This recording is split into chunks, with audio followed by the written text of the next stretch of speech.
Hello dear students, examination season शुरू हो गया। ठीक है, क्वेश्चंस कीजिए यार, सबसे अच्छी बात है क्वेश्चंस कीजिए। Best way to gain the confidence. किसी मोटिवेशनल स्पीकर की, किसी भी सपोर्टर की कोई ज़रूरत नहीं पड़ती। सिर्फ और सिर्फ अपने कंसेप्ट्स को क्लियर कीजिए और क्वेश्चंस की प्रैक्टिस कीजिए। कहीं से आपके कंसेप्ट यदि वीक हैं तो हमें व्हाट्सएप कर दीजिए और आगे बढ़ना शुरू कीजिए। एक बेहतरीन चीज़ आपको पढ़ाता हूँ मैथ्स में related to surface areas and volumes. ये रिकास्टिंग से रिलेटेड है। ठीक है, थोड़ा सा फियर होता है इस तरह के क्वेश्चंस को करने में स्टूडेंट्स को, तो today is the last day of that fear. आज से तुम उन सारी चीज़ों से डरना बंद कर दोगे। मेटल्स जितने भी होते हैं बेटा अपने और क्ले, इनमें ये खूबी है कि इनको आप रिकास्ट कर सकते हो। ठीक है ना, हाई टेम्परेचर पे पहले हम मेल्ट कर लेते हैं और फिर उसे किसी भी शेप में रिकास्टिंग कर देते हैं उसकी। आपने देखा होगा ना, एक कबाड़ी वाले कोई भी चाहे लोहा दे दो यार आप तो ले लो, हमें लगता है अरे क्या करते होंगे। अरे कुछ नहीं करते, अपना सारा आयरन जो है स्क्रैप को ये एक स्मेल्टर को है ना एक भट्टी में डाल देते हैं। हैवी टेम्परेचर होता है वहाँ पे और वहाँ वो सारा का सारा आयरन लिक्विड फॉर्म में कन्वर्ट हो जाता है और फिर उसे ये कूल करके सॉलिडिफाई कर लेते हैं और वो रीयूजेबल हो जाता है आपके लिए। तो एक बड़ा कंसेप्ट है रिकास्टिंग में, उसे समझ लीजिएगा। रिकास्टिंग का एक फंडामेंटल है, ध्यान से समझना यार। Volume remains conserved. आप किसी भी शेप को आप क्या कीजिए, मेल्ट कीजिए और किसी दूसरी शेप में रिकास्ट कर लीजिए। क्या कंजर्व रहेगा? वॉल्यूम कंजर्व रहेगा। वॉल्यूम का वैल्यू जो है ना आपके पास में, वॉल्यूम का वैल्यू चेंज नहीं होगा। जैसे सपोज मैं एक एग्जांपल लूं कि आप एक कोन शेप की बॉडी को मेल्ट करते हैं और फिर स्फीयर की फॉर्म में रिकास्ट करते हैं। ठीक है ना, मैंने क्या किया कि कोन था, कोन को मेल्ट किया और मेल्ट करके क्या बनाया, स्फीयर बनाया, या स्फीयर को मैंने मेल्ट किया और रिकास्ट करके क्या बनाया, कोन बनाया। एक चीज कंफर्म है, कुछ भी करो, that volume of cone will always be equals to volume of sphere. Volume ही कंजर्व्ड रहेगा। किसी भी हाल में एक गलतफहमी मत पालिएगा कि सरफेस एरिया से रिलेटेड कुछ डिसीजंस आप डायरेक्टली ले सकते हैं। अभी नहीं ले सकते, लेकिन एक डिसीजन आप डायरेक्टली ले सकते हैं and that decision is with what, that decision is with volume. के वॉल्यूम चेंज नहीं होगा। ठीक है ना, तो आपने लिख लिया सबसे पहले कि मोस्ट इंपॉर्टेंट कंसेप्ट क्या है कि वॉल्यूम में चेंज नहीं होना है। चलिए एक क्वेश्चन करवाता हूं आपको। क्यों? क्योंकि कंसेप्ट का एप्लीकेशन मींस बिना डिले के हो जाना चाहिए यार। इधर कंसेप्ट पढ़ाया और इधर आप उस पर क्वेश्चन कर लो और कुल मिलाकर उसे फ्रीज कर दो, हो गया सर। ठीक है ना, तो वही काम यहाँ अपन कोटा कोचिंग इंस्टीट्यूट पे करते हैं और शायद मेरे ख्याल से this is the best way to study. ठीक है ना, चलिए क्वेश्चन नंबर 1 पे बात करते हैं। 27 identical spheres of volume V, 27 identical spheres of volume capital V and surface area S are recasted to form a bigger sphere. अच्छा, आपने कहा सर कितने स्फीयर्स हैं? तो मेरे पास 27 हैं और आइडेंटिकल हैं। सो 27 identical spheres of volume V and surface area S are recasted to form a bigger sphere. Find the volume and the surface area of the bigger sphere. आपको क्या करना है? आपको वॉल्यूम और सरफेस एरिया निकालना है। किसका? बिगर स्फीयर का। ठीक है, मतलब और अब स्टूडेंट सोचता है किस टर्म में, तो यार आपके पास दो ही चीजें नोन है, one is capital V and one is capital S. Only two things are known to you. One is capital V and one is capital S. What is capital V? That is the volume of the smaller sphere. And what is capital S? That is the surface area of the smaller sphere. और आप कुछ नहीं कर रहे, एक जैसे how many? 27. मैं यहाँ 27 के नीचे भी अंडरलाइन कर रहा हूँ कि यार ये 27 ही क्यों है। आगे चल के आप देखेंगे तो कुछ क्वेश्चंस में यहाँ आपको मिलेगा that goes out to be as 64 और you get it to be as 125. इस तरह की टर्म्स मिलेंगी। Why it is so? ऐसा क्यों है वो मैं पूरा आपको आज समझा दूंगा। ठीक है ना, तो चलिए कंसेप्ट को सीखिए आप सबसे पहले। लेट एन आइडेंटिकल, मैंने इस टर्म को 27 की जगह जनरलाइज फॉर्म में क्या कर दिया, एन कर दिया। Let N small and identical spheres are recasted, ठीक है ना। और एक तरफ आप स्मॉलर स्फीयर ले लीजिए और एक तरफ आप बिगर स्फीयर ले लीजिए, ठीक है।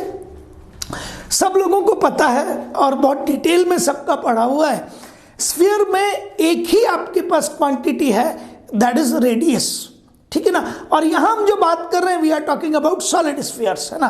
ये कंफर्म है, जब भी आपको वर्ड स्फीयर लिखा हुआ मिले अंडरस्टूड है that it is a solid sphere, वरना मेंशन कर देता है आपका examiner that which kind of sphere it is, hollow और व्हाटएवर इट बी, ठीक है। तो आपने मुझे कहा कि सर ये स्फीयर है स्मॉलर वन और इसका रेडियस कितना है, let it is small r, ठीक है।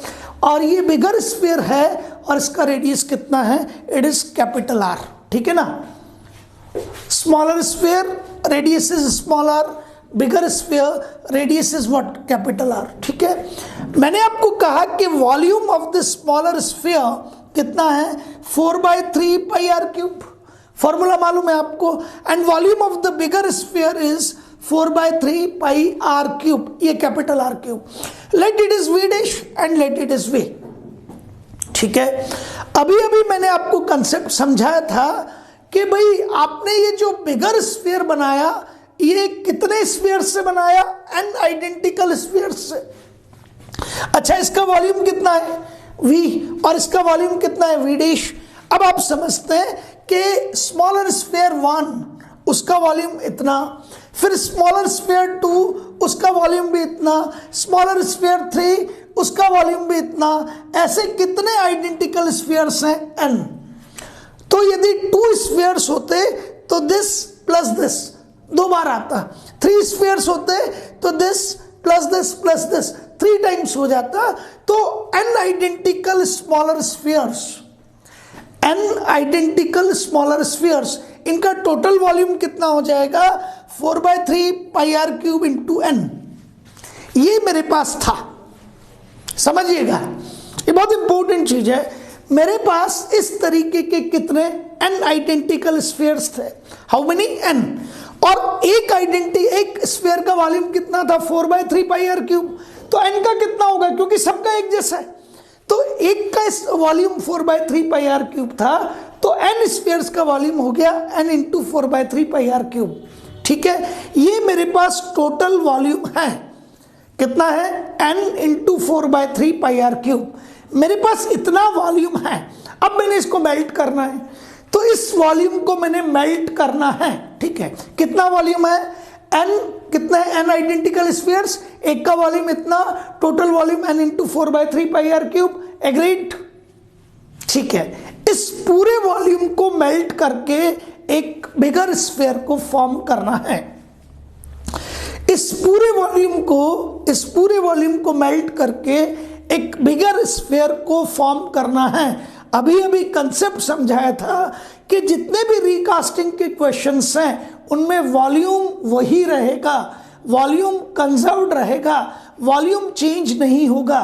तो अब आपने क्या बना दिया, पहले थे आपके पास छोटे छोटे स्फीयर्स और अब आपने क्या बना दिया, अब आपने बना दिया बड़ा स्फीयर, ठीक है। तो ये जो छोटे छोटे स्फीयर्स थे इनका वॉल्यूम इस बड़े स्फीयर के वॉल्यूम के इक्वल हो जाएगा। ये जो छोटे छोटे स्फीयर्स थे इनका टोटल वॉल्यूम बिगर स्फीयर के वॉल्यूम के इक्वल हो जाएगा, कर दीजिए। तो आपने कहा सर क्या होना चाहिए, ये 4/3 पाई से 4/3 पाई के कैंसिल, और आप कहेंगे that capital are cube should be equals to small n into r cube, capital are cube should be equals to small n into r cube, और दोनों तरफ का क्यूब रूट ले लीजिए। तो small r is equals to n की power 1/3, small r is equals to n की power 1/3, और आर क्यूब का यदि आप क्यूब रूट लेंगे तो it will be small r. ये बहुत इंपॉर्टेंट है, ये बहुत इंपॉर्टेंट है, बहुत ज़्यादा। ये आगे चल के जितने भी लोग बायो या मैथ्स आप करेंगे और फिजिक्स पढ़ेंगे तो वहाँ प्रॉपर्टीज ऑफ मैटर, कैपेसिटर्स, उन सब जगह पे यूटिलाइज होता है। देखिए मैं आप सब लोगों को ये कई बार कह चुका हूँ कि आप चाहे बायो ऑप्ट करें आगे चल के, चाहे आप मैथ्स ऑप्ट करें, सक्सेस उसी स्टूडेंट को मिलनी है जिसने अपना एलिमेंट्री मैथमेटिक्स स्ट्रॉन्ग करके रखा हुआ है। 8th 9th 10th के मैथमेटिक्स पे जिसकी पकड़ अच्छी है वही आगे जाके सक्सेसफुल होता है। और कई लोगों की जिनकी 8th 9th 10th पे पकड़ वीक होती है या उनका मैथमेटिकल पोर्शन वीक होता है, वो उसे स्ट्रॉन्ग बनाते हैं। लेकिन आप इस पोर्शन को वीक रखकर सक्सेसफुल हो जाए तो आप गलतफहमी में हैं। तो या तो आपको अभी मौका मिल रहा है, either you are a student of 9th और 10th, आपको मौका मिल रहा है इस पोर्शन को स्ट्रॉन्ग कर लीजिए, या फिर आगे जाके करेंगे, अरे यार कल क्यों करना, आज ही कर लीजिए ना, ये आगे भी बहुत सारी चीजों को कंट्रोल करेगा। एग्रीड? खोपड़े में घुस गई बात। चले, अब मैंने आपको कहा कि R इज इक्वल्स टू क्या आया, R is equals to n की पावर 1/3 इंटू स्मॉल r। ये बहुत इंपॉर्टेंट है, बहुत। अब मैंने कहा मेरे पास n क्या था, n इस समय बताइए, तो आपके पास n की वैल्यू 27 थी। क्यों थी अब समझ आएगा आपको। तो आप मुझे कहेंगे सर बिगर स्फीयर का रेडियस कैपिटल R, 27 का क्यूब रूट लीजिए आप, क्यूब रूट ऑफ 27 की पावर 1/3 इंटू स्मॉल r, है ना। अब 27 का यदि क्यूब रूट लेंगे तो आप कहेंगे सर 3 इंटू 3 इंटू 3, 3 3 होती है 27, इट विल बी 3r। तो जब यहां अच्छा स्टूडेंट देखता ना 27, तो वो डिसाइड कर लेता है sir capital R should be equals to 3r। क्यों? क्योंकि वो 27 का क्यूब रूट निकाल चुका होता है। तो इस 27 को देखते ही स्टूडेंट का पहला जवाब आता है सर बिगर स्फीयर का रेडियस स्मॉलर स्फीयर के रेडियस का 3 गुना होगा। दोबारा सुनिए, जैसे ही वो 27 देखता है, ये कैलकुलेशन तो की ना यार हमने, पर कैलकुलेशन करके उसको यूटिलाइज करना और फास्टेस्ट वे में यूटिलाइज करना, फास्टेस्ट वे में यूटिलाइज करना, यही तो आर्ट है। टीचर ये तो सिखाता ही है, लेकिन टीचर इससे बड़ी चीज क्या सिखाता है कि इसको यूटिलाइज करना सीखिए। तो किसी ने कहा सर 27 आइडेंटिकल स्फीयर्स, इतनी देर में तो उसका पेन लिख चुका होता है capital R is equals to 3r। चलिए थोड़ा सा चेंज करते हैं। किसी ने उठा के कह दिया 64 आइडेंटिकल स्फीयर्स। अब आपको याद आएगा कि यार क्वेश्चन ऐसे क्यों बन रहे हैं। तो यदि मैं यहाँ 64 लेता हूं तो मैं कहूंगा that radius of the bigger sphere is equals to 64 की पावर 1/3 इंटू r, और 64 का क्यूब रूट लेंगे तो 4 इंटू 4 इंटू 4, 4 चौक 16 चौक 64। तो आप लिखेंगे अरे सर ये तो 4r हो गया, ये 125 होगा, तो 125 की पावर 1/3 5 आ जाएगा। एग्रीड? तो अब आप अपनी कैलकुलेशंस को इंप्रूव कर सकते हैं। तो पहला डिसीजन तो आप सब लोगों ने ये ले लिया कि सर जैसे ही हमें ये नंबर मिलेगा हम कैपिटल R और स्मॉल r का रिलेशन निकाल चुके होंगे। जैसे ही ये नंबर मिलेगा हम कैपिटल R और स्मॉल r का रिलेशन निकाल चुके होंगे, and capital R will be equals to n to the power of 1/3 into small r, where capital R is the radius of bigger sphere and the small r is the radius of smaller sphere. Agreed? Capital है तो बड़े sphere का और small है तो छोटे sphere का, है ना। ठीक है। अब आपने कहा सर वॉल्यूम में तो आपको मालूम है, तो आपने कहा volume of the bigger sphere 4/3 pi r cube. अच्छा r क्यूब को क्या लिखा आपने, n into r cube, n into r cube. ये हो गया आपका, ये रहा n इंटू 4/3 पाई r क्यूब, और 4/3 पाई r क्यूब क्या था, volume of the smaller sphere. ठीक है। तो volume of the bigger sphere जो v डैश होगा आपका, वो आपके n इंटू वी के इक्वल होगा, और n कितना है यहाँ 27। तो आप यहां लिखेंगे sir volume of the bigger sphere will be equals to 27 into v. ये आ गया आपका। ये आसान है क्योंकि बहुत आसानी से आप कर सकते हैं इसको। क्यों? क्योंकि बिगर स्फीयर का वॉल्यूम हमेशा जितने भी स्फीयर्स आप लेंगे उनके वॉल्यूम के इक्वल है। यही तो लिखा था हमने यहाँ, यहीं से कर सकते थे इसको। ये आपके पास में कितना है, ये आपके पास में 27, ये स्मॉल वी कैपिटल वी और ये वी डैश, ये यहीं आ गया था हमारे पास में, इसी पोजीशन पे आ गया था। लेकिन ये रिलेशन नहीं निकालते हैं तो फंस जाते हैं। ये रिलेशन नहीं निकालते तो फंस जाते हैं, इसलिए मैंने रिलेशन निकलवा दिया। ठीक है, तो यहाँ 27 तो आपने कहा capital R is equals to 3R। चलिए surface area of the bigger sphere, तो बिगर स्फीयर का रेडियस कितना है R। ठीक है, एक ही क्वेश्चन में वॉल्यूम भी आ गया, एक ही क्वेश्चन में आपका सरफेस एरिया भी आ गया। तो surface area of bigger sphere is equals to 4 pi capital R का स्क्वायर, और कैपिटल R की जगह क्या लिखा, n की पावर 1/3 R का स्क्वायर। ये हो गया n की पावर 1/3 का स्क्वायर इंटू 4 पाई R स्क्वायर, और 4 पाई R स्क्वायर किसके इक्वल है, 4 पाई R स्क्वायर आपका S के इक्वल है, और 4 पाई कैपिटल R स्क्वायर आपका किसके इक्वल है, तो आप कहेंगे S डैश के इक्वल है। तो S डैश किसके इक्वल आया, S डैश आपके पास आ गया dear students, it is n की पावर 1/3 का स्क्वायर, n की पावर 1/3 का स्क्वायर इंटू S। ठीक है ना, अब आपको पता है n की पावर 1/3 कितना है, तो 27 में n की पावर 1/3 3, तो आप मुझे कहेंगे S dash is equals to 3 n की पावर 1/3, इसका क्यूब रूट निकाल दीजिए, है ना। तो S डैश आपके पास कितना आ जाएगा, तो आप मुझे कहेंगे सरफेस एरिया आ जाएगा आपके पास में 27 का क्यूब रूट 3, उसका स्क्वायर 9, तो ये आ जाएगा आपके पास में 9S। ठीक है, तो बिगर स्फीयर का वॉल्यूम तो हमेशा लिख दीजिए V dash is equals to n into capital V, ये पहला फॉर्मूला। और इन सब जिसे कहते हैं ना फॉर्मूलेस का बाप, that is this one, that is this one. और आपको S डैश निकालना है, तो S dash will be equals to n की पावर 1/3, पहले क्यूब रूट निकाल लीजिए, उसका स्क्वायर कर दीजिए, इंटू S लिख दीजिए, है ना। यदि यहाँ 64 होता तो आपको 64 का क्यूब रूट कितना आता, 4, और 4 का स्क्वायर 16, तो आपका आंसर आता 16S। अभी 27 है, उसका क्यूब रूट कितना 3, उसका स्क्वायर कितना 9, तो आपका आंसर आ गया 9S। यहाँ यदि 125 होता तो 125 का क्यूब रूट कितना आता 5, और फिर आप लिख देते S dash is equals to 5S। Volume में सिंपल है, volume V dash is equals to n into V, है ना। तो आपकी बुक्स में इस तरह के क्वेश्चंस हैं, इस तरह के क्वेश्चंस वेरियस कॉम्पिटिटिव एग्जामिनेशंस में।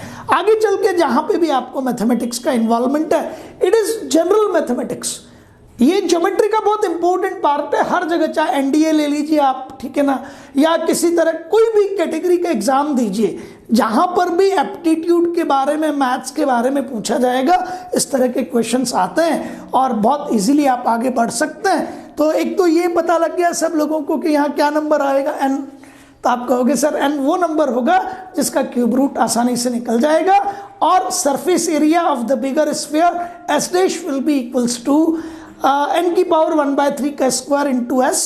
ठीक है, S स्मॉलर सरफेस का, स्मॉलर स्फीयर का एरिया है, और V स्मॉलर आपके स्फीयर का वॉल्यूम है, और V dash is equals to, तो n इंटू V है ही सही। तो दिस इज सिंपल, ये आपको क्लियर कट फॉर्मूला मिल गया।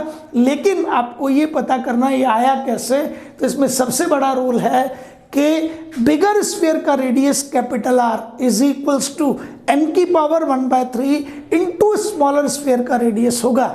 बी केयरफुल अबाउट इट, है ना, आप इसका ध्यान रखिएगा सबके सब लोग। कई बार क्या होगा, हम बड़े स्फीयर को मेल्ट करके छोटे स्फीयर बनाएंगे, तब भी यही हाल है, तब भी यही हाल है, ठीक है ना। उस वाले क्वेश्चन को अभी तो हमने छोटे स्फीयर को मेल्ट करके फिर बड़ा स्फीयर बनाया है, और नेक्स्ट टर्म पे क्वेश्चन लेके आऊंगा जब बड़े स्फीयर को मेल्ट करके हम छोटे छोटे स्फीयर बना देंगे। एग्रीड, समझ आ गई बात आपको, ये बहुत इंपॉर्टेंट है, बहुत ध्यान से आपको करना है। Thank you very much.